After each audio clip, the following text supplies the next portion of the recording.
Благодарам, председателе. Нема потреба да го викате, така за кратко нема да го има тука.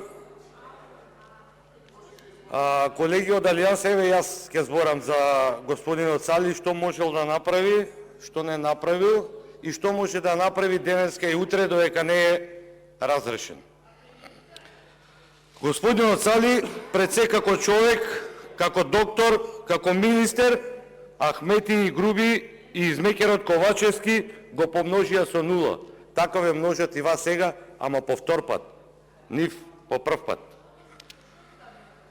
Меѓутоа, како што реков и вчера, некој се учи по првата грешка, а некој никогаш не можеш да го научиш, како вас.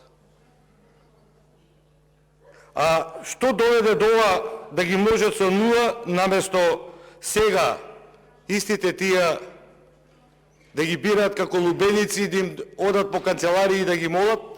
Ќе ви кажам сега.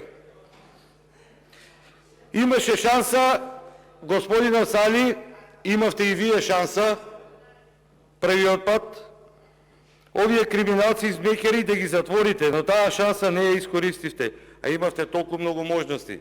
А господинот Сали имаше можност само од неговиот ресор здравство.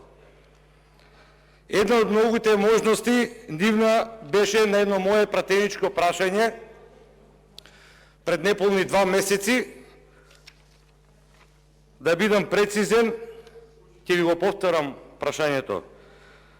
Дали од страна на Комисијата за контрола на опојните дроги се врши најмалку 2 пати контрола над одгледувањето на канабисот и увид во документацијата и евиденцијата?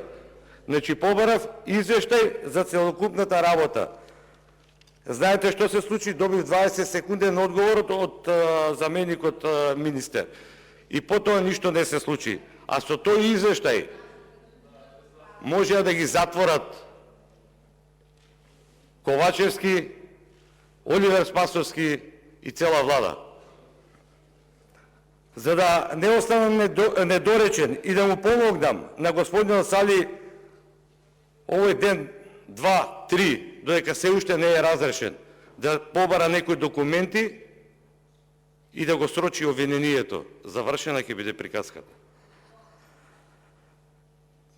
За да ве подсетам, предлог законот за контрола на опојни дроги не им помина едно време на овие што го понудија за извозот на цветот на канабисот.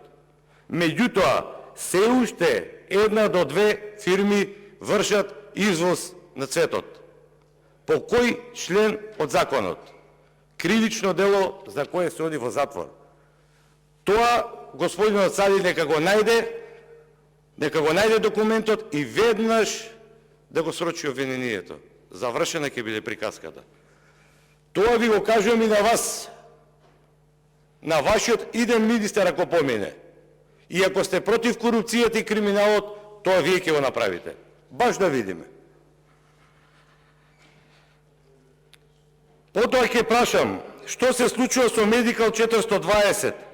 Дали е одземено решението за одгледување, иако е како повторно продолжува со работа?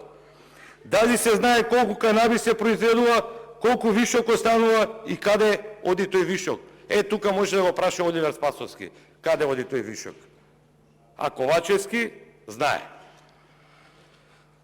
Значи, обезбедете ги вие, како дел од Пазар 3 коалицијата, овие документи и јас ќе ви верувам.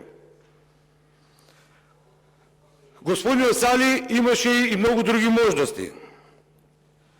Наместо да чекаме изградба на нов клинички центар, ние денес сме сведоци на блокиран трезор на ФЗО, вработените во здравство немаат земена плата и прашање дали ќе земаат во законската рамка. После тоа ќе се плаќаат глоби и казни спрема УЈП. Ама навикнати се на пенали. Како што е пеналот за клинички центар, 20 милиончиња. Меѓутоа тоа граѓаните го плаќаат. Не го плаќа Ковачевски или Оливер Спасовски или оваа влада. Граѓаните го плаќаат. Неспособноста и алчноста на владата на ДУИ и СДС. Граѓаните ќе ја плаќаат од свој джеб и, како што кажав, станува збор за речиси 20 милиони евра раскина договор за клинички центар. Потоа, новата клиничка болница во Штип ги украдува сите пари, ги префрлија парите на некои фирми надвор од границата во Грција. И кој одговара за тоа? Никој не одговара. Граѓаните и здрави отидат во болницата во Штип, ќе се разболат. Нема нов клинички центар во Штип. Додека секоја држава има јавно здравство и тоа е основа на здравствениот систем, во Македонија се уништува јавното здравје на сметка на приватното. И доправо ќе се откриваат криминали кои се правиле во оној сив период на корона кризата. Меѓутоа, ќе дојде ВМРО да помене на власт и ќе направи ревизија во сите болници во Македонија, во Министерството и во ФЗО.